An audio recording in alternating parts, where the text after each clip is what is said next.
Hey y'all, how are you doing? How are you doing? That is a question that we should be asking one another regularly, not only to encourage one another and to know how to pray for one another, but misery loves company. I know, it's a strange phrase for me to use in this context because when we say misery loves company, typically we're referring to someone who loves to complain and grumble, and it's just so much more fun when other people join in on the complaining and the grumbling. But I think there's a biblical concept of misery loves company that we all need to not only embrace, but practice on a daily basis, especially during these difficult days in our nation and communities and maybe even families. Misery loves company. Jesus suffered greatly, miserably, and his word calls us to enter into those sufferings with him. This is how Paul writes about it in Philippians, that I may know him and the power of his resurrection and the fellowship of his sufferings, being conformed to his death. Now, Paul is referring to the fellowship of sufferings, the sufferings that come from persecution, because he was a Christ follower.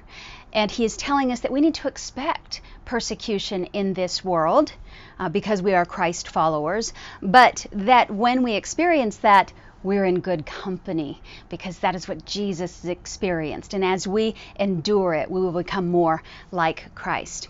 But I've been giving a lot of thought to this whole concept, and I think there's more to it. I think it may also be about how Jesus responds to those who are hurting him. Peter writes about this in 1 Peter 2. For you have been called for this purpose, since Christ also suffered for you, leaving you an example for you to follow in his steps, who committed no sin, nor was any deceit found in his mouth. And while being reviled, he did not revile in return. While suffering, he uttered no threats, but kept entrusting himself to him who judges righteously. When Jesus was headed to the cross, and when he was nailed on the cross, and when he was suffering and dying a miserable death, what did he say to those who were persecuting him and killing him? Not a word. He did say to the Father, forgive them, for they know not what they do. But to those who should have loved him and embraced him and sought fellowship with him, and instead they persecuted him, they accused him of things that he didn't do, they said horrible things about him and to him, they even spit on him. And what does he say to them? Nothing.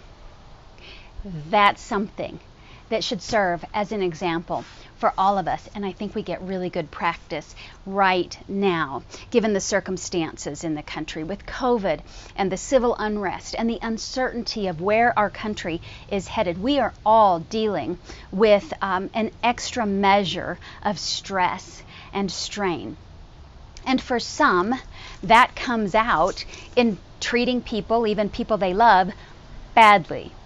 Has it happened to you? Or maybe you have done it to someone else in the last few months? I mean, a family member or a friend or a coworker, that relationship was on solid ground in 2019, but now in 2020 it is strained or maybe even completely destroyed.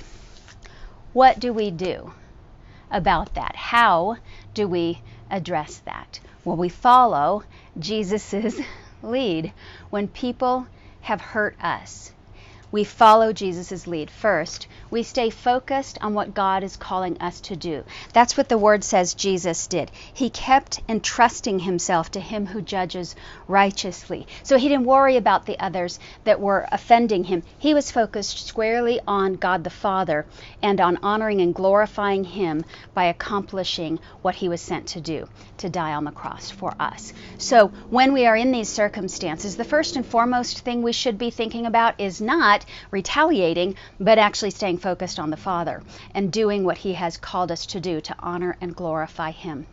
And then in the midst of that, we are enabled by the Spirit to offer mercy and grace. Mercy is not giving someone what they deserve, retaliation or judgment. Grace is giving someone something they don't deserve, love and forgiveness. We are called to offer that to those who persecute us, even those who are supposed to love us and have loved us in the past. But under the strain and stress of these difficult times, they have said and done things that you never would have expected and have wounded you deeply. What do you do with that? Take it to the Father. Stay focused on Him and His call for you to honor and glorify Him. And then He will enable you by the Spirit to offer mercy and grace to those who have hurt you. And maybe, just maybe, that relationship will be restored again down the road. In the meantime, you have entered into miserable company, and that's good company.